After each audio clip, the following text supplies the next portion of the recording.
Okey, Ronald, saya perlukan ini. Okey, nanti bila kamu running nanti dia kena tekan authorization ni kan. Jadi select all sebab saya pakai kod Google kod apa nama ni, lupa sudah saya. Okey ni. Semua GPMP untuk siap subjek kena ada. TOV, PPC, SPM. Masukkan untuk 5 tahun.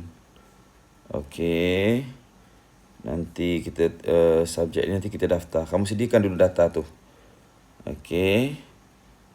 Nanti sebab yang kamu jangan ubah ni sebab yang ni ikut daftar subjek. Cuma saya nak GPMP je dulu.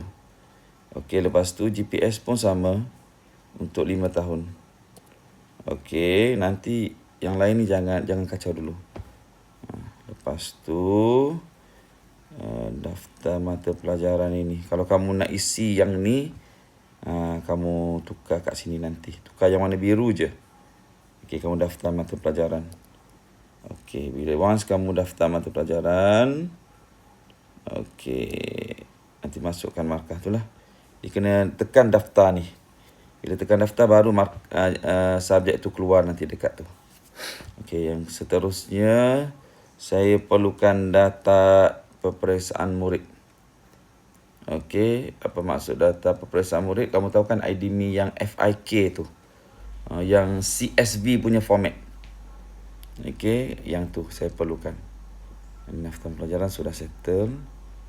Daftar murid, nanti kita buatlah. Daftar murid pun manual. Maksudnya yang warna biru ni sama manual masuk. Selain warna biru adalah automatic.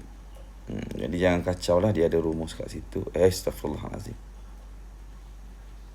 Mana sudah? Sini kasih. Ya, macam tu. Macam ni kan. Bila kamu daftar dia akan keluar kat sini lah. Okey, so yang daftar mata pelajaran tadi bila kau tekan dia akan update semua. Lepas tu daftar murid ni. Daftar murid ni nanti jangan kacau. Lepas tu kita perlukan nama murid tu nanti. Dia mesti matching dengan yang IDMI punya. Okey, yang ni boleh buang. Lepas tu maka peperiksaan nanti pun kita upload saja. Don't worry. Tengok dia ni. Ini progress dia, bar dia sini. Maksudnya dia tengah loading sinilah. Okey. Itu sahaja.